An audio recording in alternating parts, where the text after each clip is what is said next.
Welcome to The Cutting Floor, a weekly podcast of West Cannon Baptist Church. Each week we'll be looking at topics and questions coming from the Sunday morning sermon passage that didn't make it into this sermon or were worth looking at further. In other words, what was left on the cutting floor. I'm Emily, and with me is Pastor Zach. This week, Pastor Tim started our Church Advent series on hope. Why did the Son of God have to take on human flesh? Well, as we read through the scriptures, we see the developing saga of humankind's rebellion against God and all of the effects that are passed from Adam to all of his descendants who not only inherit Adam's sin nature, but then through each of our own rebellion against God's law and God's holiness, we ourselves are worthy of death and of God's judgment. And so the means of rectifying this condition into which humankind made in the image of God have cast themselves into is through the means of a kinsman redeemer. And so we see this principle demonstrated in the book of Ruth, for example, where Boaz takes Ruth, the Moabitess, who was married originally to someone from his family, and he takes her, he covers her with the wings of his garment, marries her, and then effectively he provides for her as someone from the household of her near relative, or of her former husband as his near relative, as a means of redeeming the family. That concept foreshadows for us the need that we have for a kinsman redeemer, that for you and I, for humankind to be redeemed from the fallenness of our flesh, the condition to which we are in as sinners, we need someone who is also connected with us as humankind, who has taken on our very nature. And so the incarnation of God the Son, the coming of Jesus Christ, is the realization of that kinsman redeemer, someone who took on flesh in order to ransom us. And so that's the need that we have for someone to, in the flesh, in our nature, redeem our fallen nature. What is the significance of Mary's virgin birth? Yeah, so when we look at the virgin birth in the New Testament, it's this miraculous event that accomplishes a couple of things. Number one, it testifies to the fact that this is a unique child, unlike any other child in human history. That this is a miraculous birth that speaks to the fact that this is a very, very unique, special child. And it's among a biblical lineup of heroes and messiahs and saviors, smaller case for all of those, that this is the Messiah. This is the Savior to come.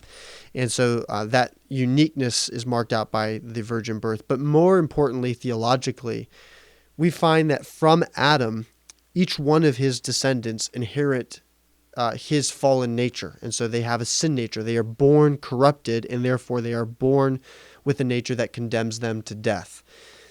That nature is passed on from father to child, father to child, father to child, down the generations of human history. That lineage of sinfulness needs to be broken in order for Christ to be perfect, and therefore for him to live the perfect, sinless life that you and I could not live, and to offer himself as a substitute to atone for the wrath of God. So for Christ to have that sinless nature, he needs to be disconnected from the sin nature being passed down from Adam through every father to their children. And so the virgin birth is necessary to preserve the sinless, perfect nature of Jesus Christ. Did Christ have to give up his divine power by becoming a man? So in Philippians chapter 2, we read that God the Son took on human form and became like a servant, and that he did not count his equality with God something to be grasped, or something, in other words, to be exploited, that he emptied himself. And this has caused all kinds of theological discussion down through the ages of the church. What does it mean that Christ emptied himself by taking on the form of a servant and taking on human form and the nature of humankind? And the answer to that question is, of course, very complicated. We don't fully, and our minds aren't able to fully wrap our thinking around this glorious idea that God the Son became a man. And so we're never going to fully understand that truth. But while we don't fully understand it, we can endeavor, as some have remarked, to understand it truly. And so as we think about that, by Christ emptying himself, it is not to say that he gave up his divine nature.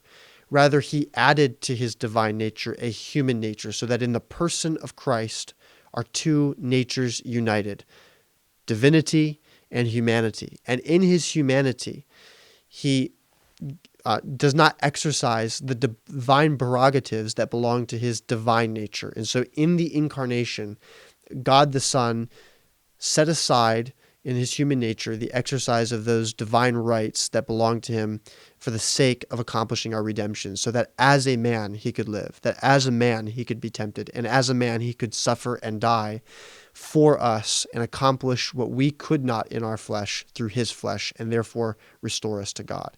So it is not as though that Jesus Christ gave up his divinity, but in adding to himself his humanity, he set aside the use of his divine prerogatives. When exactly was Jesus born? The gospel accounts seem to contradict each other.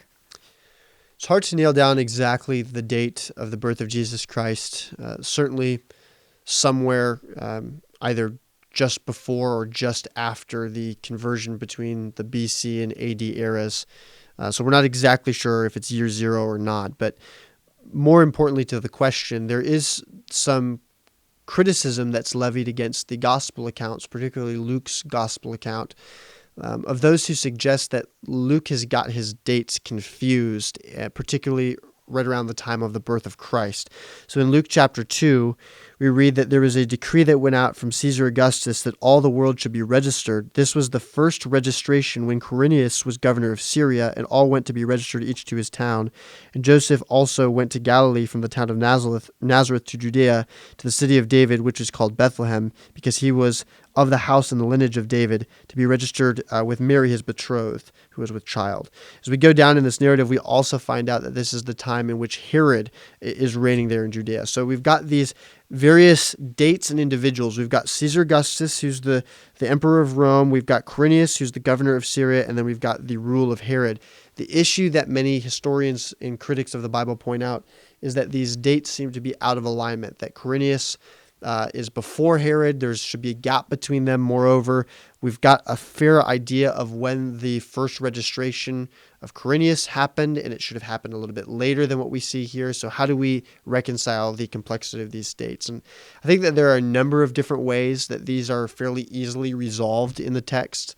I don't necessarily have a preference between any of them, but it's possible here that the Quirinius that's being mentioned is not the one in the account that Josephus, the Jewish historian, provides for us, where we see these dates being conflicted. It's possible also that Josephus is the one who has his dates misconstrued, and therefore the dates in Luke's account would be accurate. It's also possible that when it says this was the first registration when Quirinius was governor, that word there, first, in the Greek could also be understood. This was the census before, or this was the first before the registration that Quirinius gave. So this might not actually be the census that Quirinius levied against the area. This might be one that preceded that one, which also resolves the issues with the dates.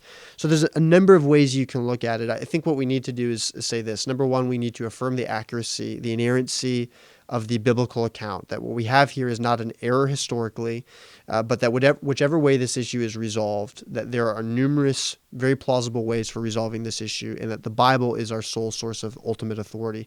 Second, we know that Luke is, among particularly the gospel authors, he is particularly concerned with the details of his account.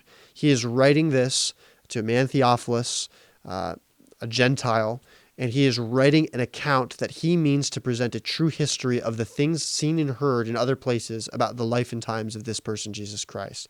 And with the doctor's level of care and concern over details, which Luke is a doctor, he accounts for us a gospel narrative that is unique in its real insistence on a level of detail and accuracy. And so when it comes to the dates here, I think we need to affirm clearly, however we understand those things shifting out, Luke is providing a historical account and is not providing one where he is lax or unconcerned with the details.